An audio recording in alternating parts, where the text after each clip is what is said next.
নমস্কাৰ, এটি বিশেষ বাতৰিৰ সৈতে ষ্টুডিঅ'ৰ মজিয়াত মই লিপিকা। যোৰহাটৰ ব্ৰহ্মপুত্ৰ কাষৰীয়া অঞ্চলত বনৰীয়া হাতীৰ বৃহৎ জাকে চলাইছে উপদ্ৰৱ। নিউজ নাওৰ এক বিশেষ প্ৰতিবেদন। যোৰহাটৰ ব্ৰহ্মপুত্ৰৰ কাষৰীয়া অঞ্চলত বনৰীয়া হাতীৰ বৃহৎ জাকে চলাইছে উপদ্ৰৱ। নিশা গাঁওবাসীৰ পহৰা, বহু হেক্টৰ কৃষিভূমি, ধান খেতি নষ্ট কৰিছে হাতীয়ে। উল্লেখযোগ্য যে হাতী মানুহৰ সংঘাতে এতিয়া ৰাজ্যত ধাৰণ কৰিছে এক ভয়ানক পৰিস্থিতি। কৰবাত যদি ঘৰ ভাঙিছে, আন কৰবাত আকৌ লহপহকৈ বাঢ়ি অহা খেতিডৰাত বিস্তৰ ক্ষতিসাধন কৰিছে।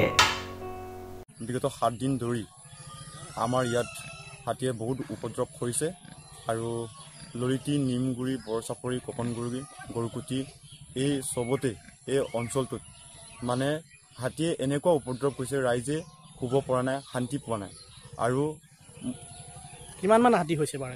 আমাৰ হাতী হৈছে 200ৰো অধিক হাতী আছে ইয়াত। আৰু ধান খেতি কিমানমান লোকচান হৈছে? ধান খেতি আমাৰ বাহিৰে ভিতৰে ক'বলগীয়া নাই। মুঠৰ ওপৰত ইয়াত যিমানখিনি অঞ্চল আছে এই অঞ্চলৰ মাটিখিনি ধানখিনি মানে একেবাৰে তছনছ কৰি পেলাইছে। মানে ৰাতি শুবই পৰা নাই আমি। আচ্ছা, আপুনি এনে চৰকাৰক কি ক'ব বিচাৰিছে? চৰকাৰক আমি এটাই অনুৰোধ কৰিব বিচাৰিছোঁ, ডিপাৰ্টমেণ্টে ইয়াত আহিছে, নহাকে নাই বাৰু, ডিপাৰ্টমেণ্টে আহিছে, কালি ডিপাৰ্টমেণ্টেও একো কৰিব পৰা নাই মানে। আচ্ছা, এনেই কোনটো গাঁও পৰে? নিমগুৰি, ললিতি, গৰুকুটি, বৰচাপৰি আৰু বাবলাটো অলপ পৰিছে। আচ্ছা, বাবলাটো পৰিছে। এইখিনিতে আৰু নেউল গাঁৱতো পৰিছে। মানে 200ৰো হাতী অধিক মানে। এতিয়া বৰ্তমান হাতীবিলাক এনেই ক'ত আছে? আমি এই ইফালে নেউল মাতাত আছে, মানে নেউল চাপৰিত। মানে দিন হ'লে তাতে থাকে, ৰাতি হ'লে আকৌ মানে ইয়ালৈ আহিগে, মানে ধান খাব আহেগে মানে। ৰাজ্যৰ বিভিন্ন প্ৰান্তৰ লগতে যোৰহাট জিলাৰ উপকণ্ঠৰ উত্তৰ পশ্চিম যোৰহাটৰ ব্ৰহ্মপুত্ৰৰ কাষৰীয়া অঞ্চলৰ কেইবাখনো গাঁৱত বনৰীয়া হাতীৰ এক বৃহৎ জাকে উপদ্ৰৱ চলাই এক জটিল পৰিস্থিতিৰ সৃষ্টি কৰা বুলি জানিব পৰা গৈছে।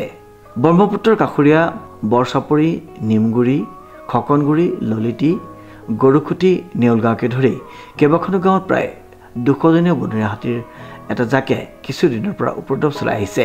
হাতীৰ জাকটো দিনৰ পোহৰত ব্ৰহ্মপুত্ৰ নদীৰ এটা চাপৰিত আশ্ৰয় গ্ৰহণ কৰাৰ পাছত নিশা কাষৰীয়া গাঁওকেইখনত প্ৰৱেশ কৰি ৰাইজক আতংকিত কৰি তোলাৰ সমান্তৰালকৈ কৃষিভূমিত সোমাই খেতিৰ শস্যত উপদ্ৰৱ চলাই নষ্ট কৰিছে কৃষিভূমি।